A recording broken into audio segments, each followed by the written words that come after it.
ஒரு எதிர்காலம் எப்படி இருக்கப் போகிறது என்பதை அறிந்தவன் நான்.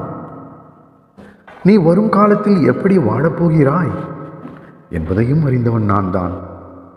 ஆகவேதான் என் அன்பு குழந்தையான உனக்கு எப்போதும் இந்த நிகழ்காலத்திற்கு தேவையானவைகளை கொடுத்திருப்பதை வைத்துக்கொண்டு அமைதியாக வாழ கற்றுக்கொள்.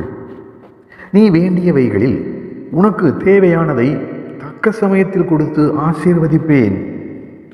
ஆனால் நான் கொடுப்பது எப்போதும் உனக்கு அச்சமயத்தில் அவசியம் தேவையானதாகவே இருக்கும். அதே சமயம் தீமைகள் உன்னை நெருங்காமல் பாதுகாப்பேன். அனைவரையும் மதித்து நடந்து வாருங்கள். அன்போடு பேசி பழகுங்கள். என்றும் தூய உள்ளத்தோடு வாழுங்கள். என்மேல் பக்தி கொண்டு உறுதியான நம்பிக்கையோடு வாழுங்கள். கட்டாயம் பாபா உங்களை உங்கள் வாழ்க்கையில் உயர்த்துவார், இது உறுதி. சாய் பாபா இருக்க பயம் எதற்கு, கவலை எதற்கு? பாபா சரணம். ஓம் சாய்.